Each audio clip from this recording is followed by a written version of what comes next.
Jadi gini, Paula dengan PH-nya itu kan membuat pengaduan ke Dewan Pers mengenai media yang menyangkut informasi-informasi data pribadi dirinya.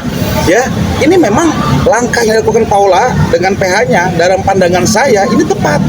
Ya, karena kan kita tidak bisa mengatur ya media itu, bagaimana kita nggak bisa mengatur nih, kenapa bisa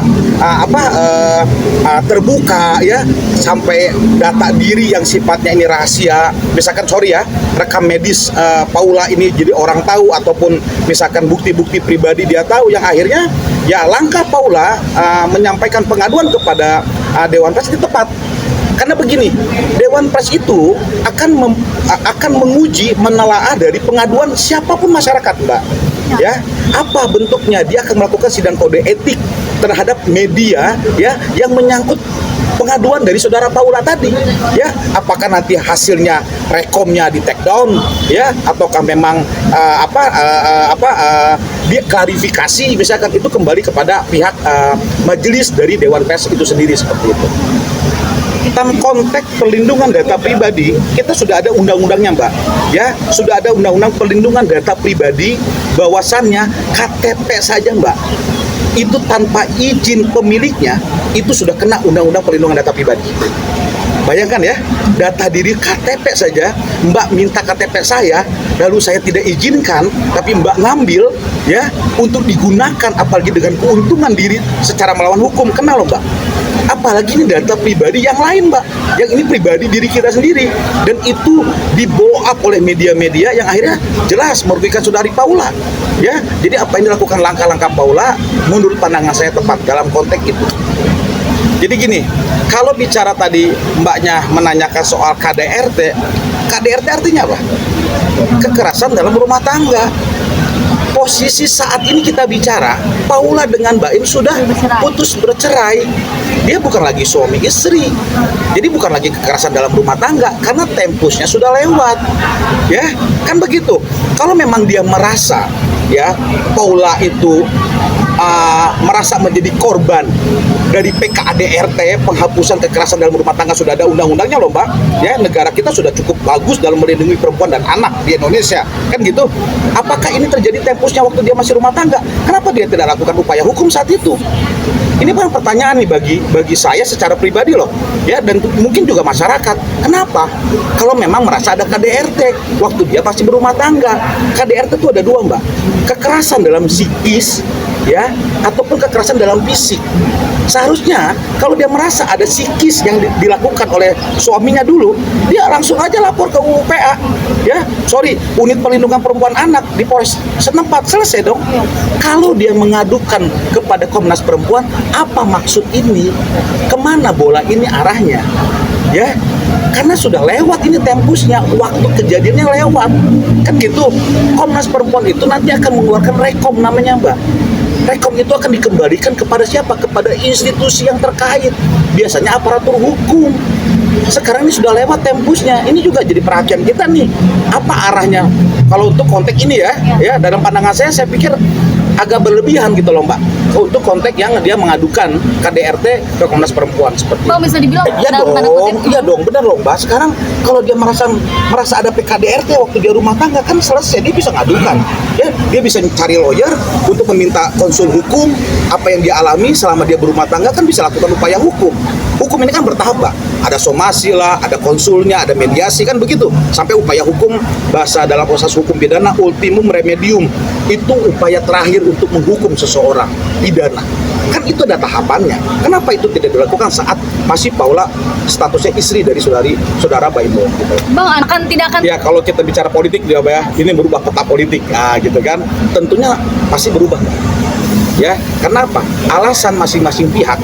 Misalkan Paula mengajukan gugatan cerai dengan dalih KDRT, ini bisa cepat masuk, bisa langsung diproses oleh majelis hakim sesuai dengan skema. Tapi ya, kalau dia tidak melakukan KDRT, ya sekarang yang dialami, yang kita lihat sendiri, Mbak Im memiliki alasan-alasan yang cukup yang diterima oleh majelis hakim untuk dia mengajukan permohonan talak kepada istrinya. Kan ini petanya sama. Tapi kalau misalkan Paula melakukan ya upaya hukum saat masih status suami istri, ini petanya gitu ya, jalan proses cerainya ini akan berbeda, nggak seperti sekarang. Itulah ya, kalau dari pertanyaannya Mbak tadi, ya untuk apa? Ya kalau menurut saya menjadi PH tidak mau nambah banyak bumbu lagi, ya kita fokus dengan upaya hukum saja, karena itu ada kepastian hukum, Mbak. Kalau upaya-upaya itu memperpanjang langkah, itu nggak selesai di garis finish. Kepastian hukum itu menyelesaikan garis finish. Kita sampai di garis finish itu dengan upaya hukum. Makanya di beberapa media saya sampaikan, lakukan upaya banding dan fokus upaya banding untuk bisa memenangkan itu. Gak usah dia kemana-mana juga, karena lokus dan temposnya juga lewat, gitu loh. Menurut pandangan saya seperti itu ya. Sekarang begini, apa tujuan dan maksudnya Paula? Mengkantar. Apakah untuk mengkantar atau untuk mempublish informasi yang mungkin belum tersampaikan kepada khalayak umum? Apa maksud tujuannya? Ingin membenarkan dirinya atau memang untuk membuka? Ini kan menurut saya juga kurang tepat kalau pandangan saya, Mbak. Sekali lagi, alasan permohonan talak itu diterima oleh majelis hakim dari suaminya, Baim Wong, kepada istrinya Paula adalah alasan perselingkuhan. Sekali lagi, saya secara pribadi tidak pernah membenarkan selingkuh. Oke? Saya secara pribadi tidak membenarkan selingkuh, baik verbal ataupun non-verbal. Ini kita nggak bicara perempuan dan atau lelaki. Ini juga harus kita pahami oleh masyarakat gitu loh. Kita tidak membenarkan soal selingkuh ini, alasan permohonan talaknya siapapun loh. Kita nggak bicara artis ya, kita tidak bicara Paula dan atau Baim. Ini masyarakat umum yang sudah berumah tangga gitu loh. Tetapi kan selingkuh tadi harus dibuktikan dengan fakta-fakta dan pembuktian di pengadilan. Apakah selingkuh tadi yang digemborkan, yang dibuka tadi, itu terbukti dalam pengadilan? Itu yang harus kita pegang. Kalau tidak terbukti, sorry mas, untuk apa kita lebih lanjut berpolemik? Yang dilakukan oleh Paula menurut saya menjadi polemik. Karena alasan sampai saat ini di pengadilan secara hukum itu dibuktikan bahwasannya Paula berselingkuh. Jadi upaya dia melakukan podcast ini bagi saya membuka polemik-polemik baru, ya, seolah-olah mungkin mencari dukungan untuk mendukung dirinya. Kita tidak membenarkan soal selingkuh siapapun loh, Pak, suami dan atau istri, ya. Tapi ini juga harus tepat gitu loh. Kita menakarnya, jangan sampai ini menjadi menjudge seseorang yang sebenarnya kita ini di luar persidangan, dia nggak tahu isinya. Karena di dalam pengadilan itu, Mbak, itu hanya para pihak yang tahu. Sedangkan perkara-perkara privat seperti cerai ini, Mbak, itu tidak dibuka oleh umum. Yang tahu fakta sahihnya itu hanya para pihak. Ketika di luar sidang, itu ruang terbuka seperti saat ini, semua bebas berpendapat. Tapi kan fakta-faktanya mereka yang paling tahu. Nah ini yang menurut saya lebih hati-hati untuk kita bisa berkomen gitu loh, lebih jauh seperti itu. Bang, ini bisa Ya, dukung kan biasanya rasa ya. Dukung dan mendukung itu rasa ataupun ada gestur yang akhirnya bisa diterima dan menarik bagi masyarakat luas, kan begitu. Tetapi sekali lagi bagi saya berpandangan, saya kembali kepada fakta-fakta yang ada. Kalau fakta-fakta di pengadilan itu jelas dan tidak ada bantahan dari fakta-fakta hukum, ya, bahwasannya misalkan Paula itu bersalah selingkuh, Pak, bagi saya ini juga keliru soal dukung-mendukung. Ini harus dikembalikan lagi nih kepada tempatnya. Tempatnya adalah kenapa majelis hakim menerima alasan perselingkuhan Paula, ya kan? Ini nggak boleh kita dukung dong, harusnya mendukung dari pihak Baim misalkan. Karena apa? Karena Paula dinyatakan dari majelis hakim terbukti selingkuhnya, ya harusnya kan begitu. Beda dong, sekarang dia upaya banding kan, kalau kita dengar, maka silakan bantah. Jadi untuk apa gitu loh. Sedangkan fakta-fakta misalkan sampai saat ini terbukti bahwasannya Paula ini selingkuh. Ini nggak boleh dong kita benarkan saling dukung-mendukung sesuatu hal perbuatan yang tidak baik. Ini bahaya untuk pengajaran kepada masyarakat kita gitu loh. Ya akhirnya seolah nanti orang yang dasarnya adalah salah karena dikemas dengan baik gitu ya, sorry nih ya, akhirnya masyarakat ketutup gitu loh dengan sesuatu yang menarik, padahal ini salah dalamnya. Ini juga menurut saya harus kita lebih cerdas masyarakat melihat informasi-informasi yang saat ini banyak sekali gitu loh. Bang, ini kan jadi indikasinya kita jadi meragukan. Saya mungkin tepat pertanyaan Mbaknya tadi ya, karena bagi saya dasarnya kembali lagi Mbak, legitimasi pengadilan kita ini adalah tempat terakhir meminta keadilan masyarakat dan warga negara kita. Kalau kita nggak percaya dengan pengadilan kita, kita kemana mencari keadilannya Mbak? Ya, ini kan pandangan saya sebagai praktisi hukum yang memang di bidang itu.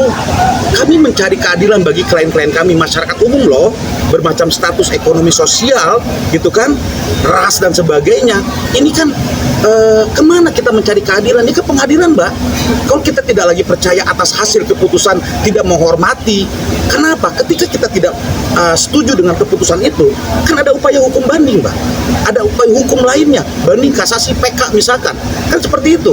Harusnya upaya hukum sesuai dengan konstitusi kita itu dilakukan oleh warga negaranya, bukan berpolemik terkait perbuatan seseorang yang sebenarnya dasarnya salah, gitu loh. Akhirnya kita mengundang simpati seseorang, sebenarnya adalah dasarnya ini salah perbuatannya. Karena apa? Itu hasil keputusan pengadilan.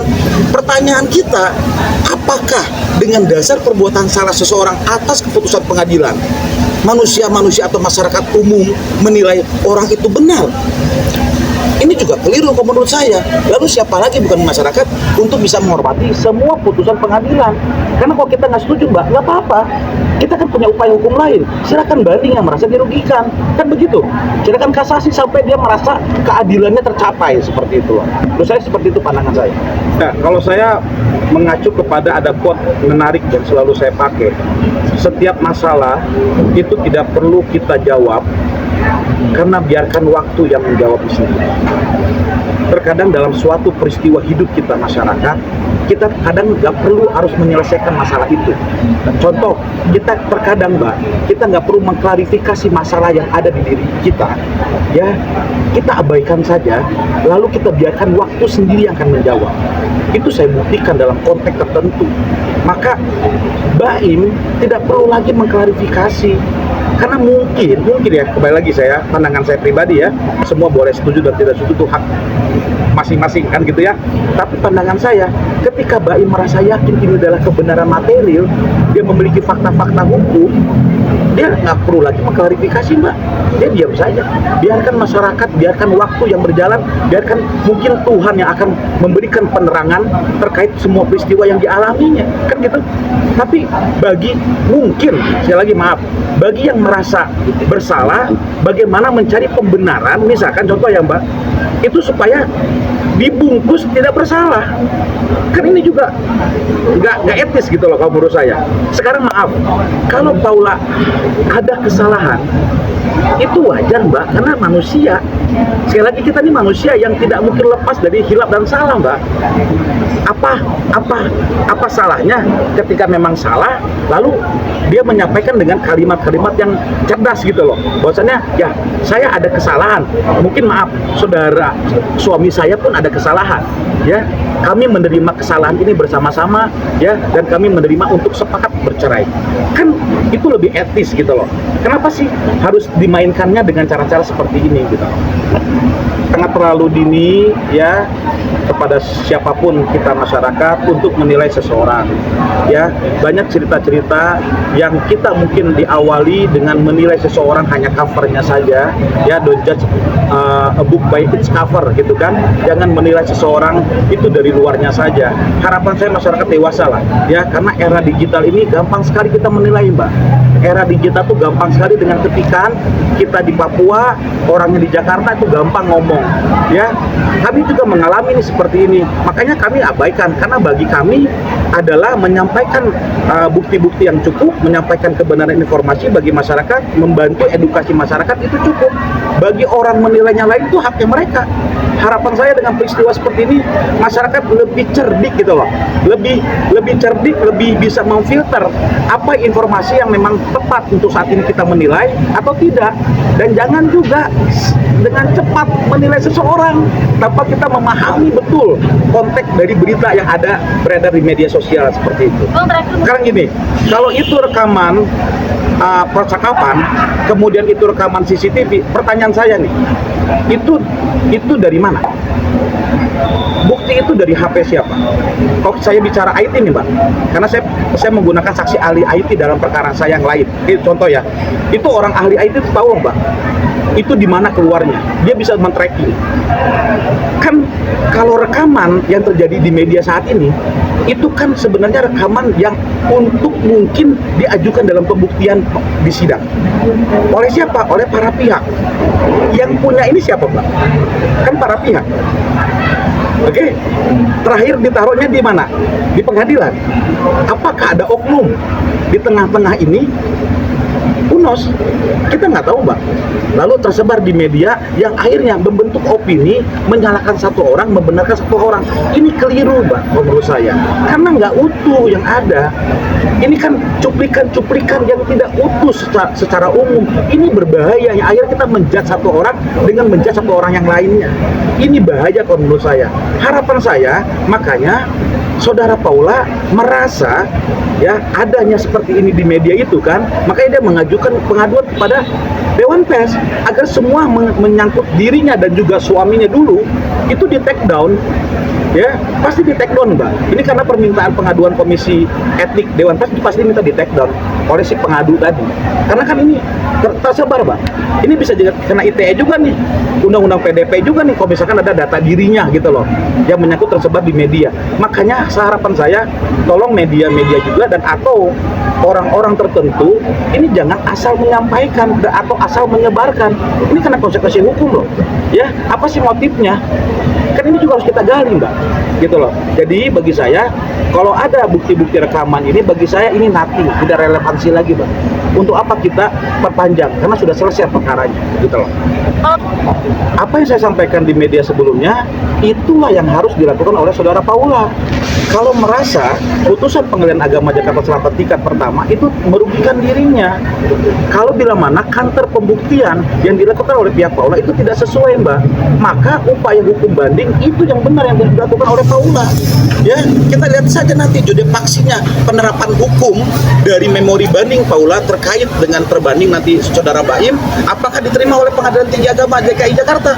Ya kita lihat nanti ke depan. Ya, harapan saya ini bisa memberikan kepastian hukum khususnya bagi Paula dan juga Saudara Baim.